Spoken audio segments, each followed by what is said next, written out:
व्यवसायात्मिका बुद्धि व्यवसायात्मिका बुद्धि रेकेह कुरु नन्दन एकेह गुरुनन्दन बुद्धिरेका कुरु नन्दन बहुशाखायन्ताश्च बहुशाखायनन्ताश्च बुद्धयो व्यवसायिनाम् बुद्धयो व्यवसायिनाम्. व्यवसायिनाम्. Okay, that's very nice. Wonderful. So can someone read the translation now? I'll just scroll down. Yes. Those who are on this path are resolute in purpose, and their aim is one. O beloved child of the Kurus, the intelligence of those who are irresolute is many branched. Yes. So Krishna is here talking about the process of Krishna consciousness, and he's saying that those who are on this path of Krishna consciousness are resolute in purpose. So they're one-pointed. Their mind is not diverted. So like he's saying, and their aim is one. O beloved child of the Kurus, the intelligence of those who are irresolute is many branched. So he's saying that those who are irresolute, their intelligence is not fixed on one thing. Whereas those who are on the path of Krishna consciousness are very clear that this is the goal of life and this is what I need to follow. So in the purport, Prabhupada quotes from a verse from the Chaitanya Charitamrita.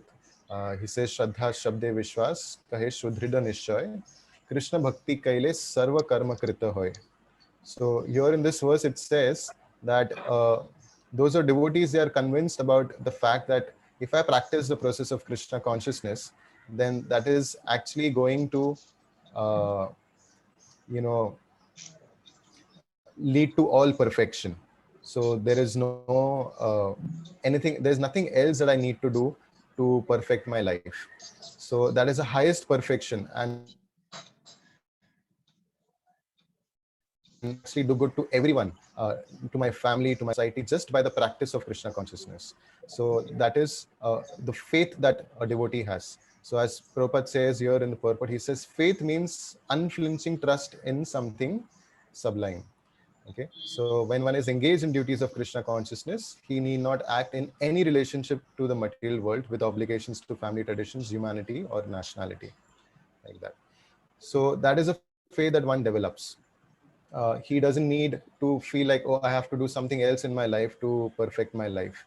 Or if I could only serve my country, or if I could only serve my family better, or if I could only serve my relatives better. He doesn't feel like that. He feels that, okay, Krishna consciousness is actually everything. It's the highest perfection of life. So, and he is fixed. He doesn't think of anything else. His mind is very clear about this. How does he develop this one-pointed attention towards the practice of spirituality or Krishna consciousness? Because he knows that actually in life, nothing else is going to fulfill, all the desires that I may have within my heart. I'm not going to be satisfied. In the end, there will always be that hollow within. So this practice of Krishna consciousness is ultimately very fulfilling to the living entity, because he is part and parcel of Krishna. So like Krishna says in the Bhagavad Gita in the later chapters, that every living entity, mame vamsha jiva loka jiva bhuta sanatana, that every living entity is part and parcel of me. So because the living entity knows that yes, I'm the part and parcel of the Supreme Lord, and therefore my whole objective in life is to serve the whole. I'm a part and I need to serve the whole, and the whole is Krishna. And therefore he is not diverted towards anything else at all. He is focused that, okay, Krishna consciousness is everything. So on the other hand, for a person, who is not fixed like that, he will be diverted in so many ways, in so many different places, his attention will be diverted. So Prabhupada then further tells in the purport that for a devotee to satisfy the instruction of the guru or spiritual master is everything. He is just focused on that. And Prabhupada gives his own example in the lecture. He says that, so many people think that I've done something very, very wonderful. He says that I opened so many temples. At the age of 70, I went to the West. And in just about 11 years, he opened about 108 temples all over the world. And people think that I've done something very wonderful. And he says that actually there's nothing great wonder in that, because the only credit that I have is I was resolute. I was fixed pointed towards the instruction of my guru. And what was the instruction of Prabhupada's guru? His instruction was that you must go to the West and preach this message of Krishna. That is the only instruction he gave. And it took him so many years, and at the age of 70 also, he did not deviate from this instruction. He was very fixed that this is my guru's instruction. I'm 70 years old, I might die, people are telling me don't go to the West. What will you do at this age, and how will you give this message to the people who are so much in the modes of passion and ignorance? It's not possible. He himself was thinking that how will I give this message to them, they will not understand. People are so much in Rajagun and Tamagun. But yet, because it was his guru's instruction, he said, I will carry it out no matter what. Even if I'm unsuccessful, doesn't matter. It just doesn't matter. Whether I'm successful, not successful, people take it up, don't take it up, that's not my concern. My guru's instruction to me is to go to the West and give this message of Krishna, so I'll do that. And because he followed the instruction, he was blessed with so much success. So Prabhupada says that that is the only credit that I have, that I was resolute in my purpose. I was fixed in my purpose. Just excuse me for a second because I need to connect the laptop charger.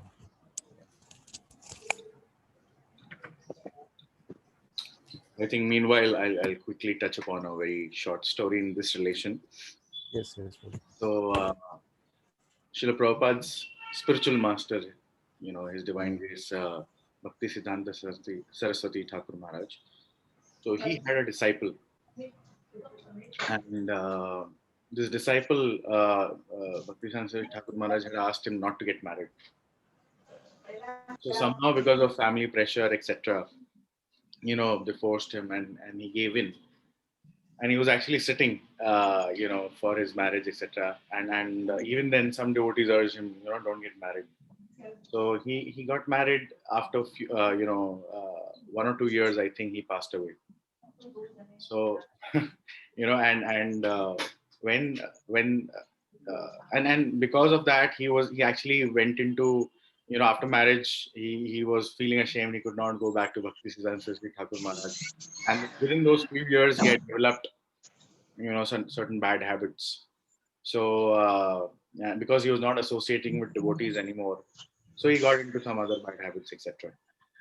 So when he actually passed away, his family was crying, and they were all preparing to take him to the graveyard, Shamshan Bhumi, essentially. And so this person, when he was about to be burnt, right? All the rites had happened, everything happened. That wrapped him in a cloth, etc. When he was about to, be the chitta was about to be set on fire, he suddenly woke up, and of course, the people, they started running here and there, thinking what happened, right?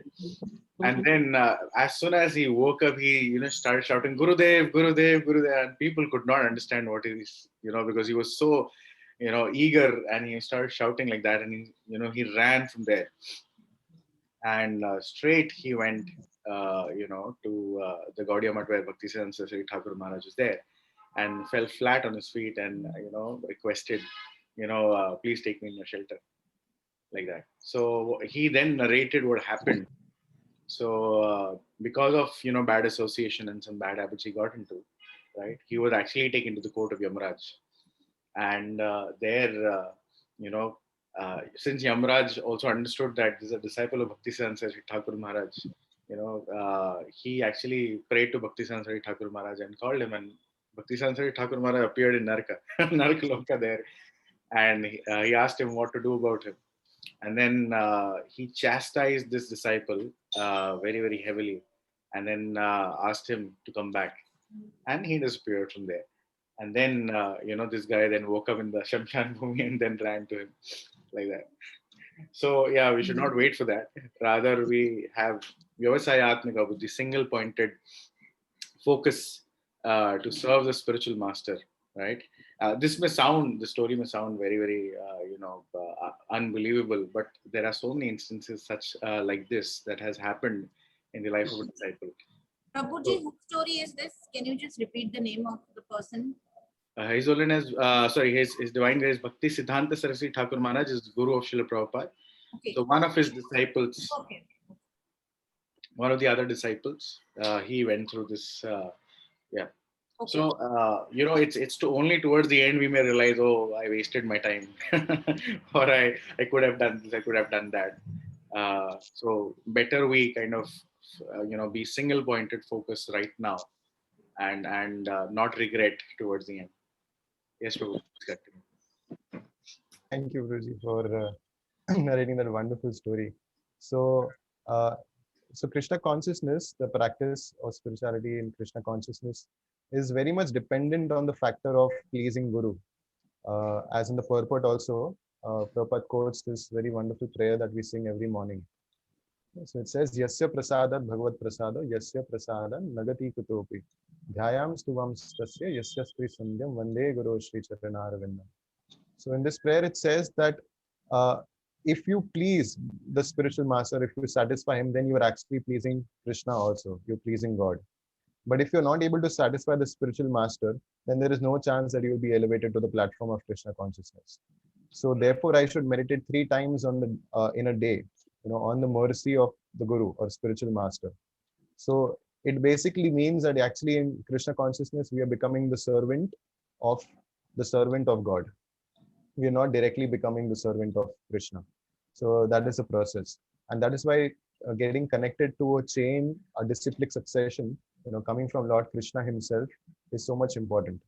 We cannot directly approach Krishna, but we can approach Krishna through the via medium of the spiritual master. And pleasing him is actually pleasing Krishna, because the spiritual master is like a transparent, via medium. He is like a postman, as we've discussed in some of the previous classes also. All that he does is passes on the same message that Krishna is giving. So Krishna says in the Bhagavad Gita that, surrender unto me. Towards the end, he says that. And the spiritual master will say the very same thing. He says, surrender unto Krishna. He doesn't say surrender to me or I have become God. He just says that surrender to Krishna. So he's the transparent via medium by which we can actually get connected to Krishna. And because the spiritual master Guru is a pure representative, a pure devotee, therefore he understands the heart of Krishna. And therefore, by serving such a spiritual master, serving such a Guru, we can actually please Krishna.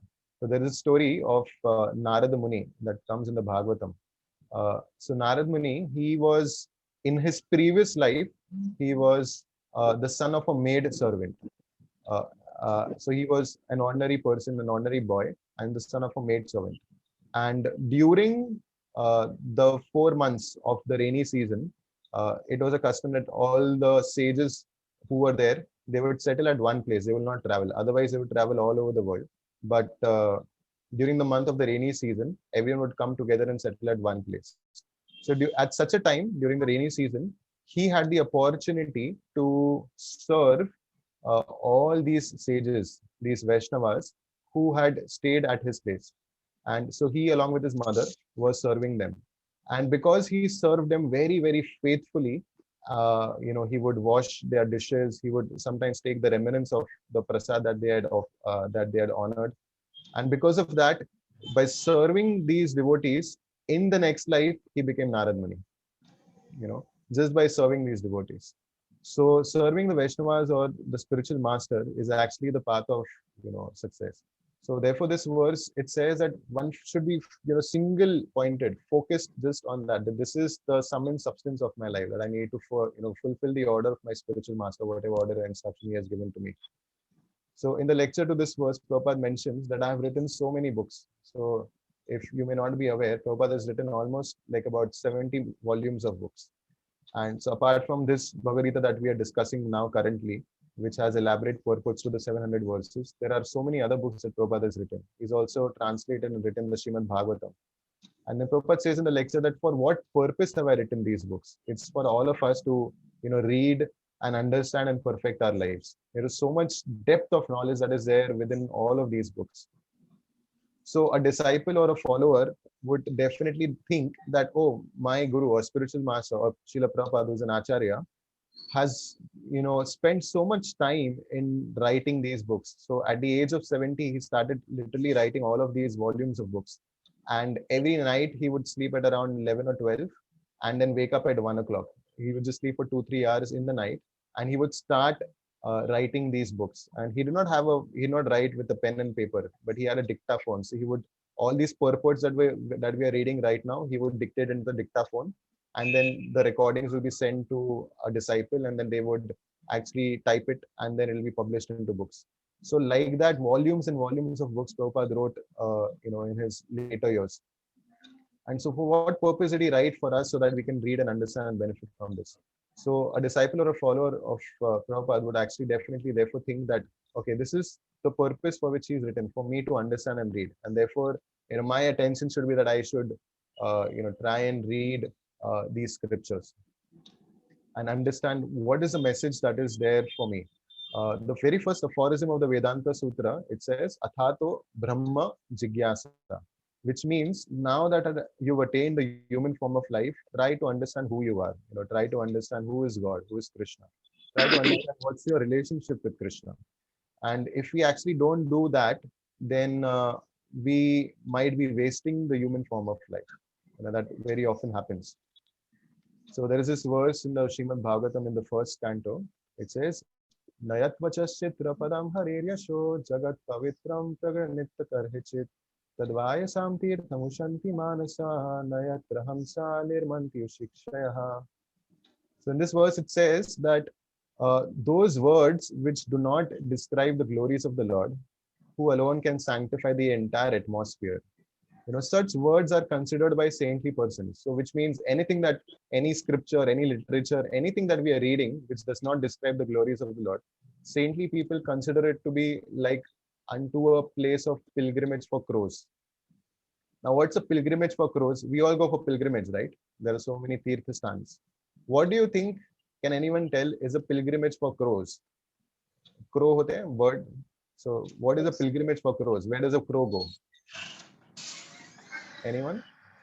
The soul, Sorry, the soul I couldn't hear that clearly. Home. Did you say represents the soul. soul? Okay. The crow, the bird crow, what do you think is a pilgrimage for the crow? There is no destination. It goes anywhere without any focus. Okay, where do you think a crow enjoys itself going to a certain place? Does it go where does it go? Where they get more food, near the garbage or something like that. Exactly. So this verse says that any literature or scripture that does not describe the glories of the Lord is considered to be like a pilgrimage for crows. So the crow is actually very accustomed to go to, where there is garbage. It does not go to a very nice place. The swan goes to a nice place. It may go to a nice pond and something like that. But as far as a crow is concerned, it gets attracted to all filthy things, the garbage, where it will try and search for some food. So it's saying that any literature that doesn't describe the glories of the Lord, it's to be considered like that, pilgrimage for crows. Saintly people consider it like that, they say. So therefore, for a saintly person to read and understand these scriptures is actually so wonderful. It's like a swan, it takes the nectar out of these wonderful literatures. Instead of trying to derive some mundane pleasure in reading the same newspaper, the same gossip, the same politics, so our mind may be accustomed to trying to read and understand and take pleasure from all of these other things, which may be there for us to read and understand and try and spend our time like that. But that, this verse says, it's like a pilgrimage for crows. Yes, Dhanwanti, you have a hand up. Hare Krishna. Prabhuji, now what I am confused is, I have not reached to a point where I have accepted or understand what is my relationship with Krishna. So that means I am as good as a crow. Now what I am worried about, when will I reach to that point? It's been few months I've started reading Gita and trying to understand, and which is helping me for sure. But I have not reached to that point of realization what is my truly, spiritually, genuinely relationship with Krishna. So how can I reach that point? Yeah, so the answer is in one way in your question, where you said that you already see the difference. So for all of us who are practicing Krishna consciousness, specifically if we have taken up to the process of chanting Hare Krishna on a daily basis and also reading the scriptures, you will understand that there is a difference in the consciousness of, what I feel like and what I understand about this world now, and what it was like before I came to the practice of Krishna consciousness, before I took it up. So that difference in consciousness itself says that, okay, this process works. I start understanding. Of course, for all living entities in this material world, we are all conditioned and we are all somewhat like crows. And therefore, we are trying to read and understand the scriptures to understand, what is actually pleasing to the Lord, or what is actually pleasing to the living entity. There is this place in the Bhagavatam where it says that the living entity does not know that his real self, what his real self-interest is in. Self-interest means something that I'm interested in for myself, right? What is his real self-interest? Right? The living entity does not know that, and for that matter, for that reason, he is trying to look for happiness everywhere in so many different places. Whether it's politics, whether it's sociology, or whatever. So many things are there that are happening in this world, and he's trying to somehow get some nectar or some happiness from different filthy places, and he doesn't feel satisfied even with that.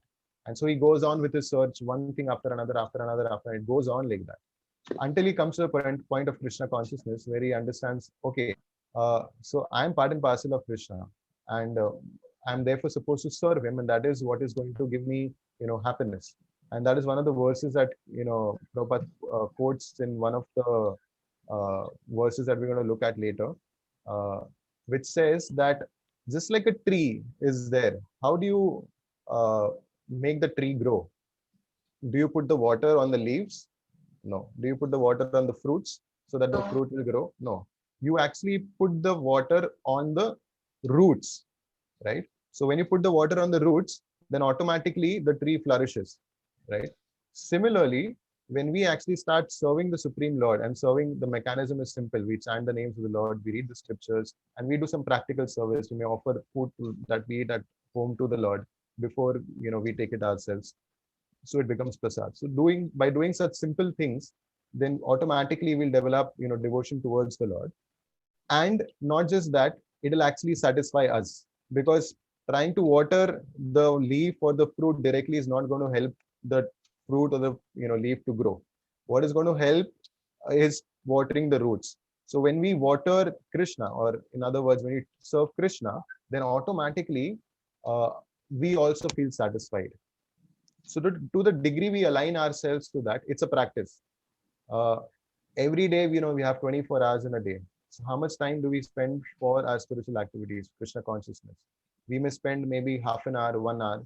That's good. But we should do it on a regular basis. When we do it on a regular basis, then automatically, there will be some steadiness in our understanding and in our practice of Krishna consciousness. What we should not do, the reason why we are discussing that this is like a pilgrimage unto crows, is so that we become aware in our daily life that, okay, is this really actually very good to see, to read, to understand? Everything else that we are looking at around us, maybe the TV, the media, or whatever, the internet, am I actually spending my time fruitfully? That is why we are discussing this. So if I'm not spending my time fruitfully by engaging in so many of the other things, then let me try and read something that Srila Prabhupada has given us. He spent so much effort and time. You can imagine, waking up all night just so that we can read these scriptures. These people in the age of Kali Yuga are so dull-headed. They cannot understand just by, recitation or by hearing. Therefore, the scriptures are very important. And therefore, he would be awake all night just so that he could give us these scriptures. So it's the instruction of the Guru or the Acharya that, he has given us these books, and so that we can make the most of these books. So gradually, it's a gradual process. Just like we understand that there is a difference now in me, over a period of time, that difference will be seen even more. Over a period of time, you'll automatically realize that I'm losing taste for the filthy things of this world. So that time we can understand that actually I'm making progress and I'm getting closer and closer to Krishna. So the more we derive taste in the chanting of the names of the Lord, the more we derive taste in reading scriptures like the Bhagavatam or the Bhagavad Gita, the more we derive taste in associating with devotees. Those are like, the factors by which we can judge ourselves. Am I actually progressing or not? Right? And we'll actually gain distaste for everything that's, material or filthy in this world. Right? So the reason we associate and come together on a Saturday or a Sunday like that is so that when we get this association, we develop that consciousness, and gradually over a period of time, we'll progress. Okay, I hope that answers the question. Yes, yes. Just one point I wanted to add. Yes. Sorry, I'm just trying to extend this, but very, very, very interesting question. So, as we practice Krishna consciousness, we understand, like Prabhuji described so nicely, that, we can see the difference, like you also mentioned. So, one simple point is that no matter how hard we try to extract happiness in our material situation, right? We are all here for happiness. We are wanting happiness at the end of the day, right? So no matter how hard we try, it's like, or even if it's a relationship or some person, right? It cannot fulfill us, because it's like, one beggar stealing from the other, right? He cannot expect to become a millionaire stealing from a beggar, right? So we are all looking for that love, and because our very nature is to love and serve, so we are looking to love and repose our loving propensity somewhere, but actually it belongs to Krishna, and no one else can take that position. And therefore there is this gap or hole in the heart, which is very difficult to fulfill no matter how hard you try. And the more you practice Krishna consciousness, it's more you realize. Otherwise, people in the world, they're illusioned, they don't even know this, right? I mean, people, they take up to so many things like intoxication, etc., to fill that gap, trying to fill that gap even after having everything. They're not satisfied, so to try to fill that gap, they take up to intoxication and so many other things. One very funny story. Okay, I just remembered a joke. So there were three drunkards, and they were trying to. They had just come out of the bar, and they told the rickshawala, take us to this place. The rickshawala knew, these guys are all completely drunk. They don't know what they're doing. So he also enacted, he "Aao betho," and they all sat, and he acted to start his rickshaw. And he did not actually start his rickshaw, and he just enacted that he's going somewhere. And within a minute he said, "Oh, your destination is here." So all three of them got down. One guy paid him, and the third guy, when he got down, he slapped him like, "Hey, I know, you are a rascal." So this rickshawala thought this guy is not drunk probably, and he realized I did not take them anywhere. So he said, "Rash driving ke liye mara hai maine tere ko."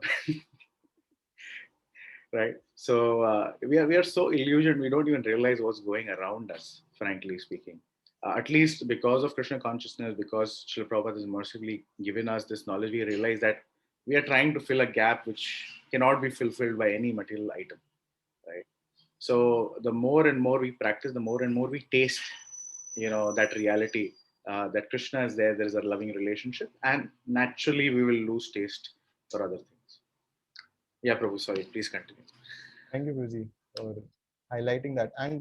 And the fact is that Krishna consciousness, the process itself is very sublime. So it's not that we have to wait right till the end when we will understand everything and we'll feel very happy about it at a much later stage when we are like 100% pure. It's not like that. Even the process itself is sublime, which means all the things that we do, chanting, reading, hearing, associating with devotees, honoring prasad, everything is very, very sublime and easy. So it's not a very difficult process that we have to follow. So the process in itself is good, and the end is also good. And what else, can you look for in life? So we're not losing out on anything when we are actually getting distaste for things in the material world. We're not losing out. All we're losing out is on misery. We don't anymore take part of the miserable life that everyone else is, living like that. So, that's the takeaway from this source is that we understand and try and meditate always the instruction of the spiritual master or guru, and we keep that in the forefront of our mind, because trying to follow that is actually what is going to make us successful in spiritual life.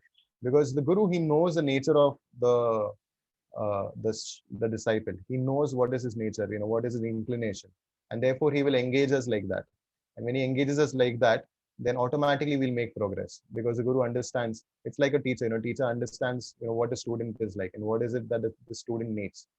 So accordingly, he will give guidance and he'll give some instructions. Okay, do this.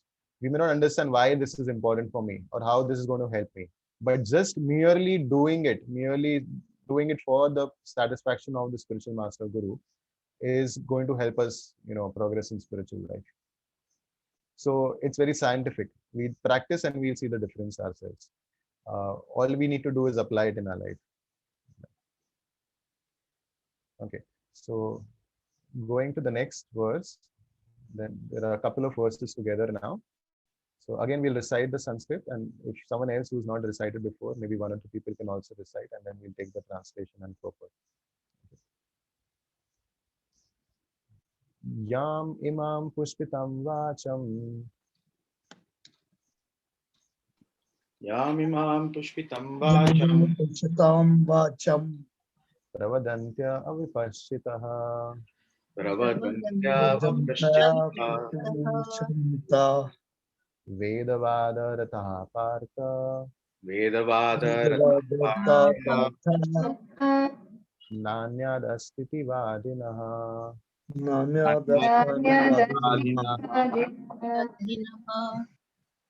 Kamatmana swargapara. Janma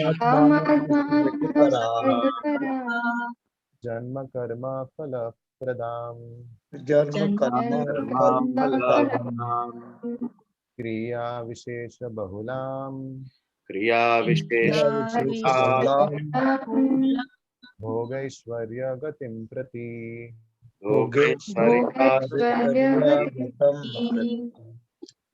One person can maybe try and recite, and then we take the translation.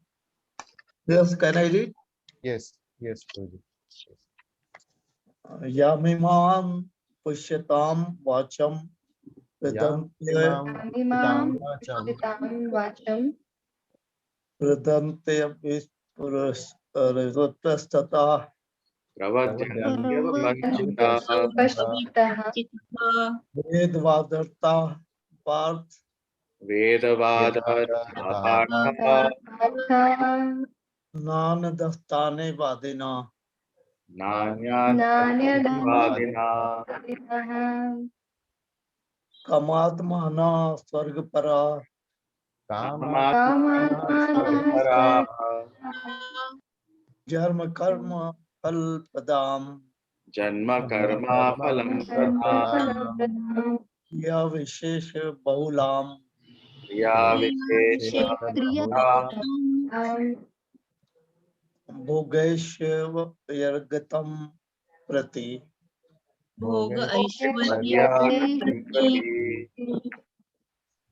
Very nice, thank you. Can someone read the translation now?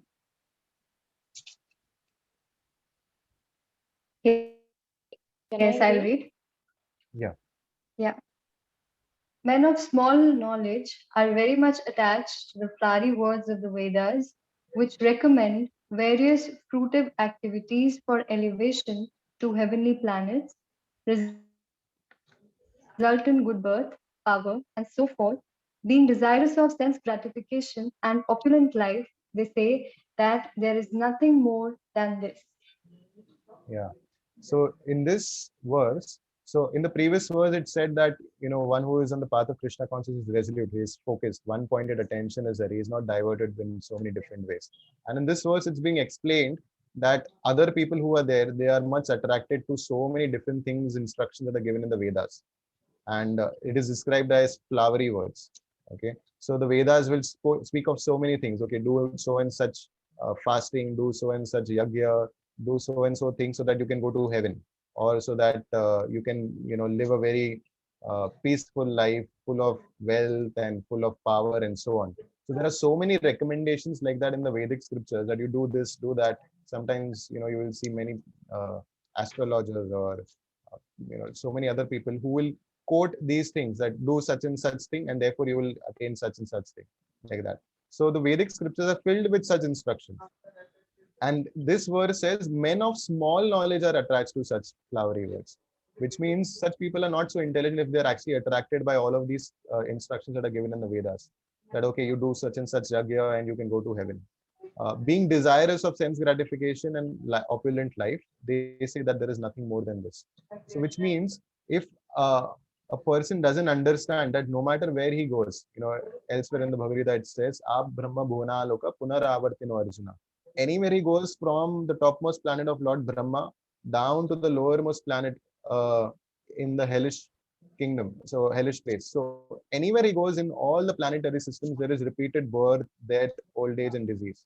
He cannot escape it. Even if he goes to the heavenly kingdom, Shinya Punya Marti Lokam Vishanti. As soon as his credit of Punya is over, he will be pushed back again to this earthly planet.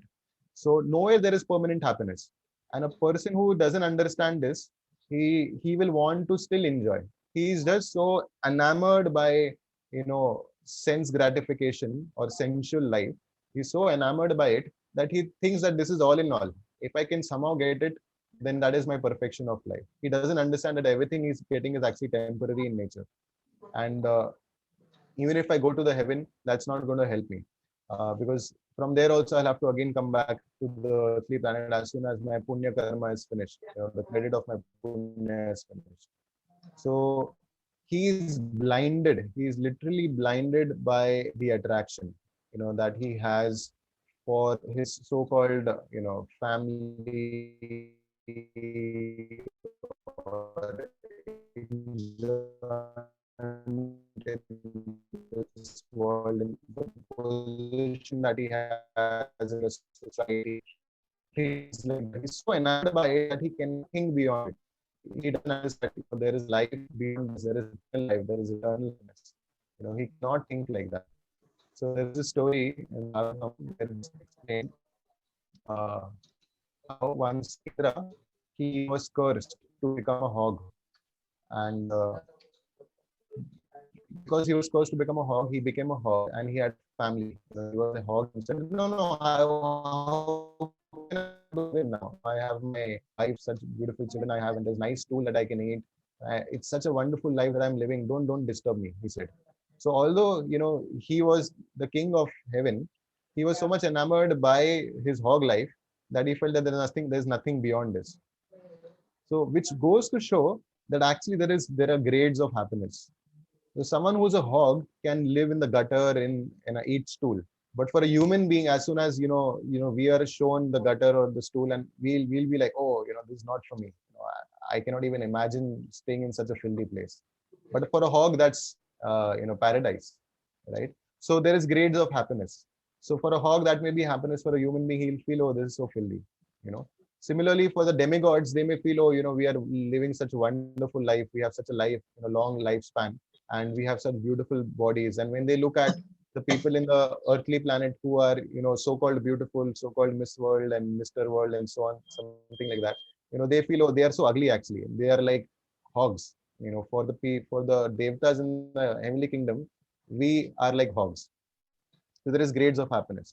So when one is enamored by the so-called society or the community that he's living in, and he's getting attracted by the sense enjoyment that he has, at his disposal, at that time he does not think beyond that. He does not think that, okay, there can be life beyond this. There can be eternal life. There can be happiness which is eternal in nature, and I don't have to enjoy all the filthy pleasures in this world. He thinks, no, this filthy pleasure only is everything. This is the highest perfection of life, and therefore he runs all throughout his life working very hard, 10 hours, 12 hours, 14 hours in a day to enjoy all that, filthy pleasure. So this verse particularly says that one should not be attracted even by the so-called, methods and procedures that are offered in the Vedas that talk about, going to heaven, doing this sacrifice, and maybe drinking somaras to enjoy eternal life of happiness in heaven and things like that. Don't be attracted to these things. This is what the Bhagavad Gita is saying here. So, which is very contrary to what we see in India. Generally, the understanding of religious life in India, people think is doing some fasting or doing some puja so that I can become happy, so that I can get wealth, so that I can get good post, and therefore I go and offer some laddu in the temple so that I'll get some riches and things like that. People think that is religious life, and this verse says completely opposite of that. It says, don't be attracted to such things that are mentioned in the Vedas. and don't need to do all of that, because you should desire something that is eternal, that is permanent, right? So don't get carried away by such instruction in the Vedas. That is what Krishna is telling here in this verse. Vijay Madhav, would you like to add anything here? Yeah, just one small point. So Yes. Krishna has been, trying to convince Arjuna in many ways. He's also mentioned Karma Kand previously, which is basically, doing something and desiring something in return. So here Krishna is, kind of negating that thought again, saying that don't fall for, the fruitive results. Don't fall for karma kanda. So although he instructed, in various ways to convince him to fight, he also mentioned that you should do, you'll attain heaven, etc. But again, immediately within the same second chapter, he's condemning the mentality of karma kanda. Yeah, go on. Okay, thank you, Vijay. Any questions or comments here, or we'll go ahead then?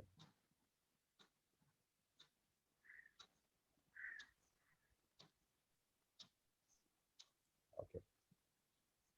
So we'll go to the next. Yes. I have Any a question. Yeah. Yeah, so as Prabhuji mentioned now, right, what Lord Krishna said earlier in the first chapter, and now it's different, like, do your duty. So how do we understand this? I mean, is he trying to confuse Arjuna even more so that he, I'm confused, I'm not really understanding. So when I said that, so Krishna already in the second chapter itself, not even the first chapter, he gives various ways or various reasons for Arjuna to continue fighting. One of the reasons he says, because Arjuna had earlier said it's a lose-lose situation, no enjoyment, right, and sinful reactions, and all of those reasons he had given, which were on the material plane, Krishna started answering from a spiritual perspective, plus a material perspective, plus a religious perspective, and many different ways, right? But now, as we proceed, he will start giving the higher principle. So there is a lower principle, higher principle. There is lower dharma, higher dharma, right? To lie is actually a principle of dharma. But to lie to save somebody's life is a higher principle, because saving somebody is a higher principle than just being truthful, right? So now Krishna starts giving the higher principle of Buddhi Yoga, where he says, you could have done it for Karma Kanda, but now actually understand that even that is not so great. And, Buddhi Yoga is the thing to do. And he will continue explaining that. Does that answer your question? Yes, so actually first he started with taking Arjuna to the point that he should do his duty of fighting, and then taking him further. Is that what you mean? Yeah, because initially he was not ready to fight, right? Arjuna was giving arguments which were material plane. So Krishna is step by step, raising the bar in terms of giving a principle of dharma, counteracting his question with, another material benefit, and then getting into Nishkam Karma Yoga, then getting into Buddhi Yoga, like that. So he is raising the consciousness step by step. Okay, thank you so much. Yes. I just want to say something. Yes. So these Vedas which prescribe, like Yajurveda, Rig Veda, prescribe so many medicines and ways of how to please gods. You mean we should not follow those? It is still followed in our Hinduism. People do puja, people do sacrifices. Hello? Yes, yes, Yeah. yes. So your question is, so many things. Yeah, we should not follow what is given in the Vedas. Yeah. So, like in the previous verse, it said that men of small intelligence are attracted by such flowery words in the Vedas, and they think that this is all in all. That is a mistake that we should not make. So, which means that we should not look at those sections in the Vedas, specifically the Karma Kand. There are different sections in the Vedas. There is Karma Kand, there is Jnana Kand, there is Upasana Kand, and then there is beyond that also. So specifically the sections of the Karma Kand where it says that do such and such activities so that you get something in return. That is what is condemned here, which means that we should not try and look for fulfilling temporary, things in this world. It's to look for some temporary happiness in the world in terms of position or money or things like that. So those things we should not be uh, so much attracted by, because because Krishna is saying that all of these are actually temporary in nature.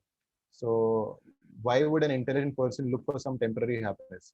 It's like, we in this world also, like when we are living. So when we grow up, we are told that uh, please get educated. When you get educated, you will get a good job. When you get a good job, you'll get a nice spouse, and then you live a happy family life. Things like that are told, are instilled in us from the very beginning for childhood, right? Why is that done? So it is like the flowery words in the Vedas. It is promising us some happiness by leading a materialistic life. So similarly, in the Vedic scriptures also, this is the example that Prabhupada himself gave. In fact, so in the Vedic scriptures also, it is giving, has some words or some instructions that may be very attractive to look at. Just like a child may think, oh yes, if I get educated, I'll be very successful in life later. Similarly, in the Vedic scriptures, it looks very attractive that I'm being promised that I can go to heaven, or I can enjoy worldly pleasures. That is what is condemned. So those sections of the scriptures, if we are at all practicing at home or follow as a part of rituals that maybe are being followed in our family, that is what we should not be attracted by, and we should rather be attracted by instructions of the Vedic scriptures, which specifically talk about devotional service to the Supreme Lord, which will liberate us from this material world. So liberation from the material world is more important than trying to be happy. Like there's an instruction in the Vedic scripture which says Tamsoma Jyotirgamaya, which means from darkness go to light. Now, meaning of going from darkness to light is to leave the material world completely, because no matter where you go in the material world, whether heaven, hell, wherever, it's all darkness, because the material world is by nature dark. That is why we need a sun and we need light through the sun, like that.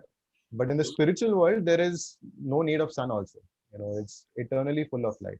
So that is not just literally, but also philosophically, if you understand, it means that actually it's a place full of happiness, the spiritual world. Whereas the material world is compared to darkness, because here there is no real enjoyment. So not to get attracted to being in this world and trying to be happy, but trying to get out of this world. Which one of you wanted to add something? Just a quick point, sorry, to your question. So, like Vyasdev, he wrote Mahabharata, for the purpose of actually giving Bhagavad Gita, right? He wrote Vedas so that people can understand. He kind of divided that and further explained it in multiple Upanishads, etc., just so that we understand. Then he wrote Srimad Bhagavatam, which is the essence of all the Vedas.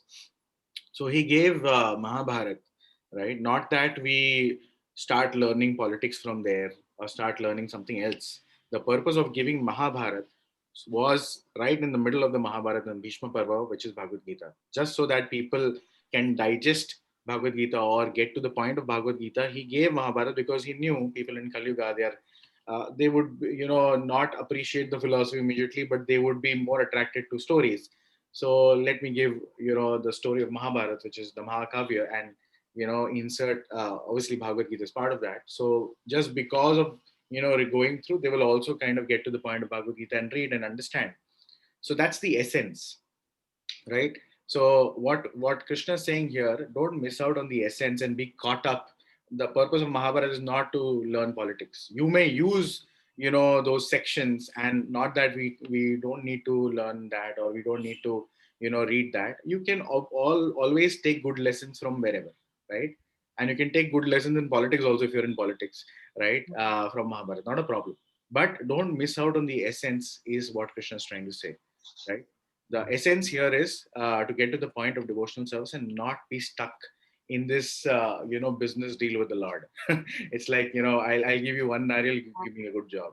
So rising above that consciousness to a level that I'm serving because it's my duty, or I'm serving because I love you, like that. So there are multiple levels of consciousness. Like I said, Krishna is raising the level of consciousness as he moves ahead. Thank you. Understood.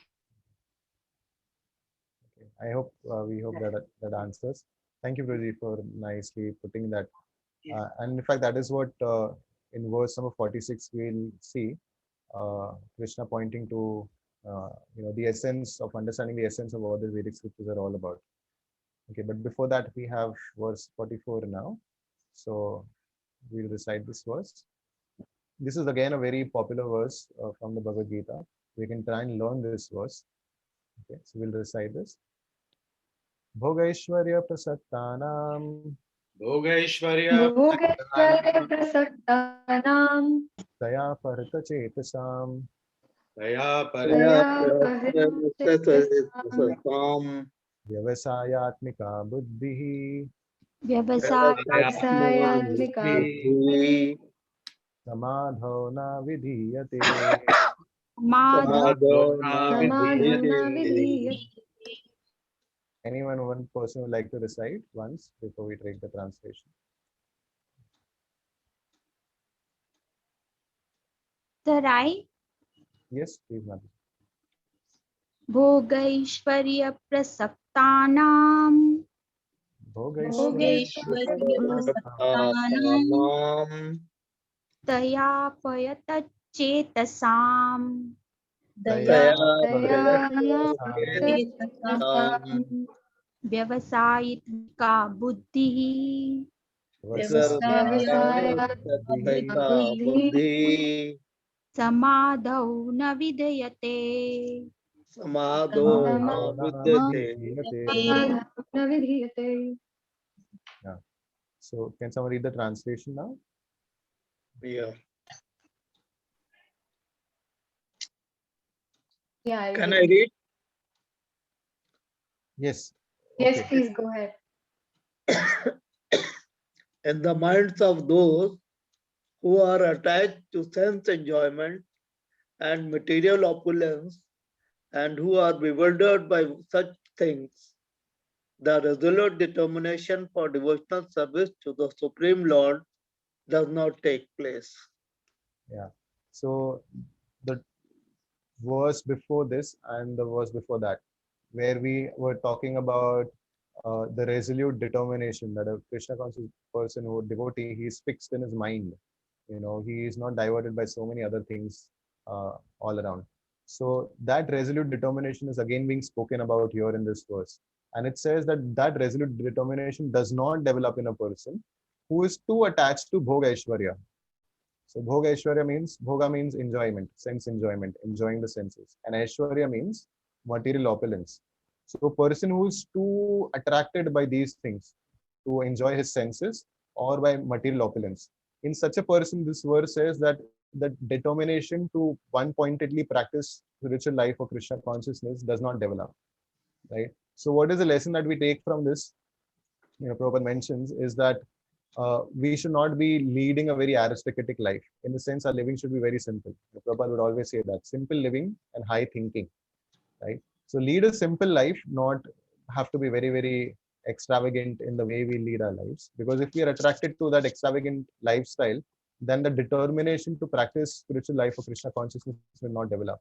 And Prabhupada gave an example in his lecture. He said that when he started this movement, he was giving classes in the temple in the Western countries. He had built so many temples, and in the temple hall there was not so much facility. So all the people who came to attend the kirtans or the lectures, they would sit on the floor. And Prabhupada said, we do not have much facility here, and therefore all of you are sitting on the floor and listening to these lectures or listening to the kirtans or taking darshan.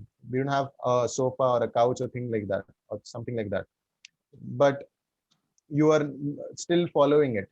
But someone who is too attached to wanting to sit very comfortably on a couch, such a person will not come here and listen to the lectures. Why? Because he is so much attracted by that kind of lifestyle, that opulence, that he doesn't feel comfortable to come and sit on the floor.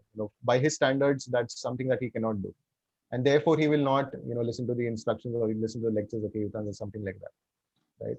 So, and then he went on to say, and he said that if you want to have a sofa or a couch or things like that, then for that you have to work so hard and you have to spend so much time and energy. That same time and energy we can actually use in Krishna's service.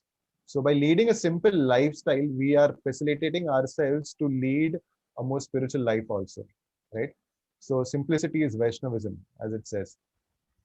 So voluntarily, therefore, in the earlier ages, people people would, after a certain point in life, let's say after the age of 50 years or so, they would make their lives even more simple, and they would, maybe renounce and go to sacred places and take to the Vanaprastha ashram, that is retired life. So they would voluntarily do that. Even a king would do that. In fact, all the kings, the great Raja Rishis, you will see in the Vedic scriptures, all of them did that. They would, after a certain point of life, in time, they would give up their kingdom and then go to the forest. Why? So that they can give and devote more time to spiritual practices. So in our daily lives also, if we have centered our lives around leading a very comfortable life and trying to gather so many things so that we become comfortable, then that kind of a lifestyle is not very conducive for the practice of spiritual life, and we'll not be able to develop resolute determination to practice Krishna consciousness. So these two things we need to be very, very careful of. Yes, Dhanvanti, you have a question? Hare Krishna. So Prabhuji, now what my confusion is, what you said or what is written in Bhagavad Gita, I understand and I agree. But now how can I play around, manage me being so ambitious and super active and still be grounded, still be trying to live simple life? Because I am a woman who wants to be achieve so much in my life, who wants to grow financially. Currently I'm looking for a job also because I took a break. So now the confusion in my mind is, how I can balance being very ambitious and wants to achieve so much and still be grounded and wants to get my peace of mind and being on spiritual path, because the society is ever changing and ever trying to pull me into so many different things to not to go on this path. Yeah, so that's crucial, and it's a very good question, that we may all have ambitions in our life, and therefore how do we lead a simple life without getting too diverted? So it's not that we have to give up all our ambitions or forget about our dreams or anything like that. The idea is that the focus, where should it be? The focus should be that even if I become whatever, rich, or I want to gain a big post or anything like that, for what reason am I doing that? Is the reason that I am the center and I therefore want to enjoy? By gaining those riches, I will be happy, and that is why I want to become rich, or I have a big position in society or anything like that. If that is the consciousness, then rest assured that that's only going to lead to frustration. So even in the Krishna consciousness movement, there are great devotees who are coming from very big families. For example, if you know Alfred Ford, the owner of the Ford Motor Company, he's also a devotee, and of course he has a big business. And not just this is one example. There are so many other devotees who are big businessmen, and yet if you look at the way they lead their lifestyle, it's very simple. Even the way they dress up at home, it's very, very simple. And someone asked Alfred Ford one time, they went to his house, and he's of course a big person, but he's a devotee of Krishna. So he was dressed up in a simple traditional Indian attire, kurta and dhoti, and he was living like that at his home. And someone asked him, how is it that you can lead such a simple life? At home also you're wearing such simple dress. So how is it that you're doing this? And what he said that in this life, I have been given this opportunity, and I'm born in this family where I have so much, at my, with me. I have so much wealth, and I have a big business that I'm running and things like that. And so long that I have this body and I have all this wealth, I want to ensure that I use all of this in Krishna's service. I'm not using this for my own sake, for my own enjoyment. Because if I try and use it for my own enjoyment, I'll ultimately be frustrated. So I'm trying to use this for Krishna's service. So long I'm there, because even when I leave, then I do not know what is going to happen with all of this wealth. Where it's going to be utilized, who will make proper use of it or not. So he doesn't know that. So he said that so long that I have this, with me, in this life, I'm trying to make the best use of it, because Krishna has put me in such a position, so which means that we may even be put into a wonderful position in rich aristocratic families and things like that. But what is the consciousness that we are carrying? That is very, very important. It's not that if we have wealth, we have to give it up. And lead a very simple life. No, we can make use of that wealth in Krishna's service, right? So the center is not me, but the center is the Supreme Lord. And this goes with everything that we do in our life, not just wealth, everything. If you have a skill, if you try and use that skill for your, let's say you're very good at singing, if you try to use that skill for your own sake, for your own pleasure, you may find some level of happiness, but eventually it may lead to some frustration. So if you use that skill instead in the service of the Supreme Lord, then just like we discussed earlier, watering the root, it will actually satisfy me. So if you're ambitious, no problem. We can be ambitious, but be ambitious for doing whatever we are doing for the satisfaction of the Supreme Lord, and try and dovetail or try and channelize those skills, those talents in service of the Supreme Lord, and try and find means to do that. If you do that, then actually that will give you real happiness from within. Because in the Society of Krishna Consciousness, you will find all sorts of devotees. There are devotees who are big businessmen. There are devotees who are musicians. There are devotees who are actors. There are devotees who are in IT profession, and they may develop websites like the one that we're looking at right now. So there is all sorts of, all kinds of devotees. So we don't have to give up our nature. We have all gained a certain nature, by the way we are born. We have certain inclinations and certain nature that is very difficult to separate. Yes. All we need to do is to use that in Krishna's service. Yeah, just to quickly add, sorry. So I think even if you look from a material perspective, right, simple living will actually make you rich faster, right?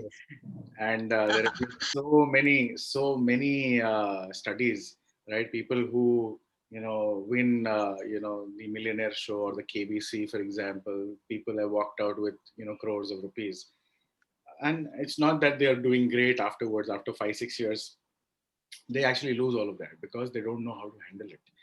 But if you learn the art of simple living and high thinking, you can actually save, manage, and do the basics. Not that we starve ourselves from the very basics that we need to live, but not get into a lot of it's like seeing others and I want to mimic them. Not getting into that, but very smartly, intelligently managing our own expenses. The lockdown has taught us that we can live without so many unwanted things, correct? And we realize that, okay, if I just do the basics, I can still survive very easily. A lot of people they've got out of imagine somebody spending 20,000-30,000 rupees on a club membership, somebody spending so many thousands of rupees on a party, etc. Devotees don't do that. Devotees intelligently go to the temple, they chant and dance there for free, they eat nice Krishna Prasad instead of wasting thousands of rupees in the hotel. So actually, it's very, very economical, and you can be rich faster if you are a devotee and if you live a simple life and talk about Bhagavad Gita, Bhagavatam. So that's on a very practical level. Just wanted to add that. Thank you, Guruji. I hope that answers the question. One thing we need to know, just like a conclusion, is that devotional service and sense enjoyment, they both go ill together. They don't go together. Okay. So if you think that I can try and enjoy materially in this world, and I can also try and become Krishna conscious and a nice devotee, that doesn't work. It's like you are on a boat, and in the night you started rowing the boat, and when it was morning, you saw that you were still stuck at the same place. Why? Because the anchor is down.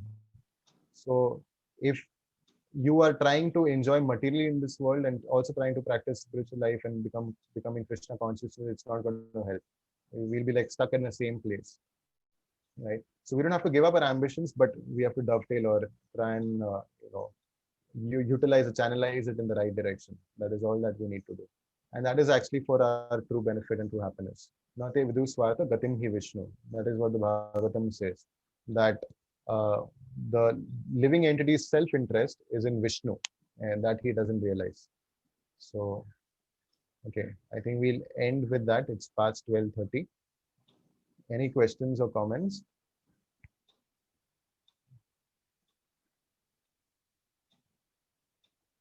So we completed verse 44.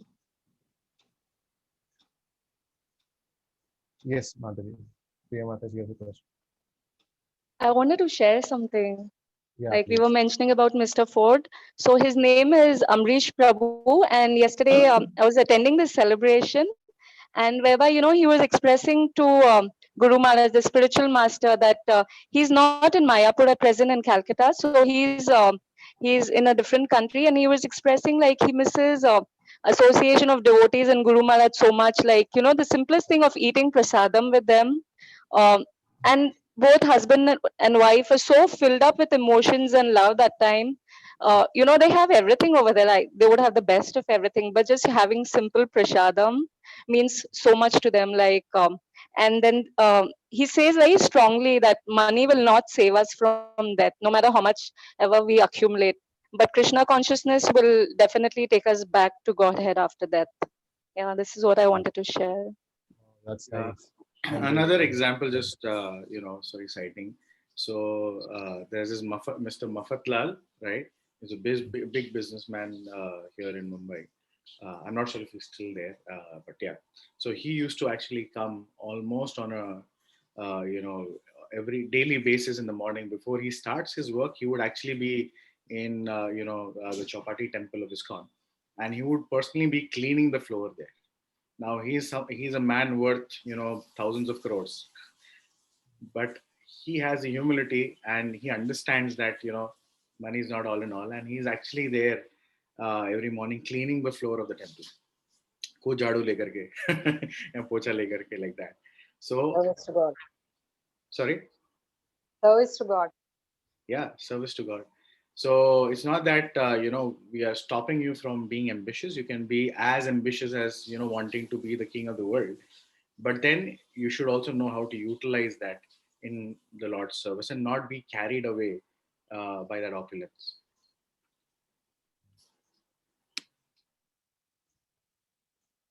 Okay. Thank you, Guruji, for adding. So there's so many examples like that, for that matter. So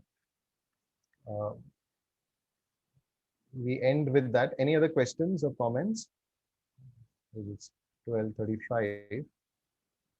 If not, we'll just maybe end with short kirtan in 2 minutes. Would you like to lead kirtan? You go ahead, Prabhu.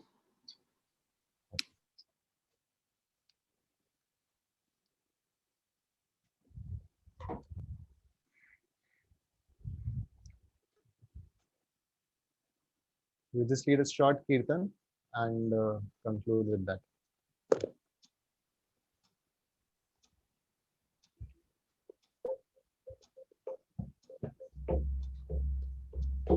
Hare Krishna, Krishna Krishna, Hare Hare, Hare Rama, Hare Rama, Rama Rama, Hare Hare. Hare Krishna, Hare Krishna, Krishna Krishna, Hare Hare, Hare Hare Rama, Rama Rama Rama, Hare Hare. Hare Krishna, Krishna Krishna, Hare Hare, Hare Rama, Rama Rama, Hare Hare. Hare Krishna, Krishna Krishna, Hare Hare, Hare Rama, Rama Rama, Hare Hare. Hare Krishna, Krishna Krishna, Hare Hare, Hare Rama, Rama Rama, Hare Hare.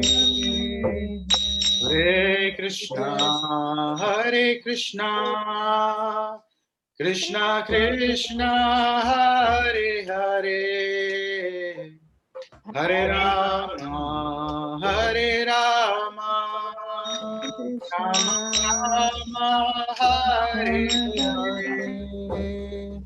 Hare Krishna, Hare Krishna,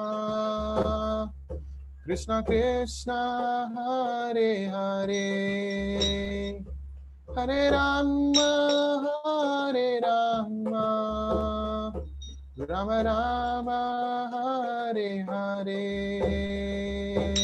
Hare Krishna, Hare Krishna, Krishna Krishna, Hare Hare, Hare Rama, Hare Rama, Rama Rama, Hare Hare. Hare Krishna, Hare Krishna, Krishna Krishna, Hare Hare, Hare Rama, Hare Rama, Rama Rama, Hare Hare. Hare Krishna, Hare Krishna, Krishna Krishna, Hare Hare, Hare Rama, Hare Rama, Rama Rama, Hare Hare.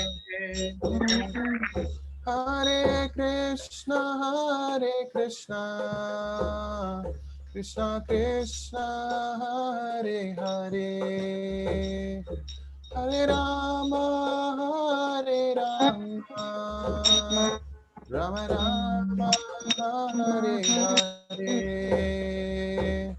Hare Krishna, Hare Krishna, Krishna Krishna, Hare Hare, Hare Rama, Hare Rama, Rama Rama, Hare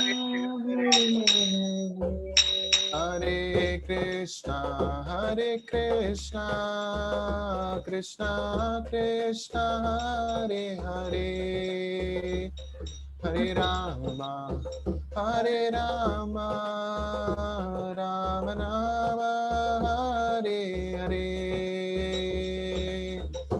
Hare Krishna, Hare Krishna, Krishna Krishna, Hare Hare, Hare Rama, Hare Rama, Rama Rama, Hare Hare.